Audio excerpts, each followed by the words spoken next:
한국의 국가 신용등급이 일본보다 월등하게 높다는 사실을 혹시 알고 계셨나요?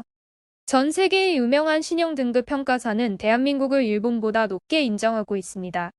그런데 일본의 신용평가사는 일본을 최고 등급으로 두고 한국은 무려 2단계나 아래에 두었는데요. 공신력 있는 외국의 신용평가사의 자료는 무시하고 멋대로 신용등급을 평가하는 일본의 모습을 알아보겠습니다.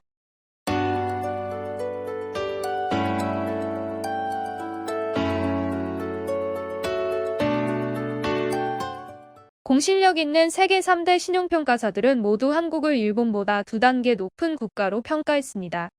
그런데 일본의 신용평가사 JCR은 일본을 미국과 같은 등급으로 평가하며 최고 단계 신용등급 국가로 분류했습니다.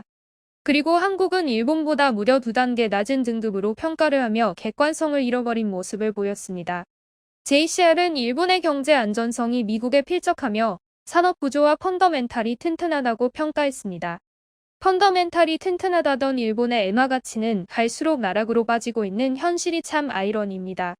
그러면서 우리나라의 경우 경제력은 튼튼하지만 북한이 탄도미사일을 빈번하게 발사한다며 한반도의 불확실한 정세를 핑계로 한국의 신용등급을 평가절하는 모습을 보였습니다.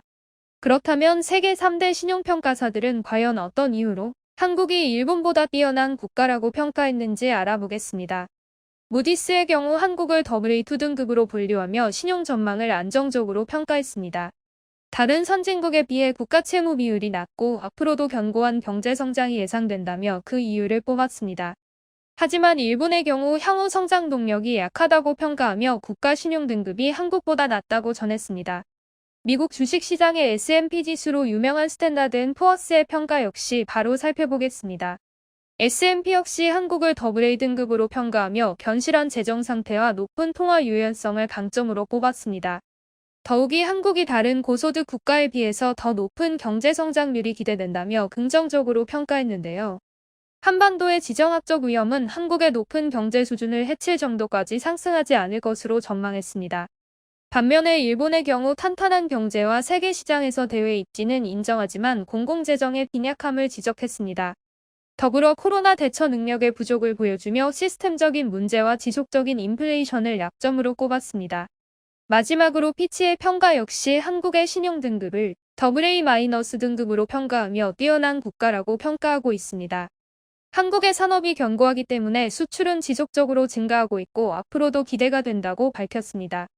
피치는 일본의 경제 성장률은 오히려 마이너스 성장이 예상된다고 밝히며 코로나와 전 세계적 불황으로 인한 경기 침체를 이기기 쉽지 않다고 전했습니다. 이번에 3대 신용평가사가 한국에게 부여한 신용등급은 최상위 신용등급으로 한국은 유럽에서도 선진국인 프랑스나 영국과 같은 신용등급을 받았습니다. 반면 일본은 중국과 같은 등급을 받거나 심지어 중국보다 못한 등급을 받았습니다. 하지만 치졸하게도 자국 신용평가사에서는 미국과 동급의 최고 등급을 부여하는 행태를 보였습니다. 이제는 다양한 경제지표들을 통해 한국이 일본을 앞선다는 것을 증명하고 있습니다. 그럼에도 불구하고 일본은 치졸한 방식으로 한국을 앞서는 것처럼 행동하고 있습니다. 오늘 준비한 소식은 여기까지이며 다음에 더욱 기분 좋은 소식으로 찾아오겠습니다. 한국인들의 필수 교양을 전달해드리는 교양인TV였습니다. 구독과 좋아요, 그리고 알림 설정까지 부탁드립니다.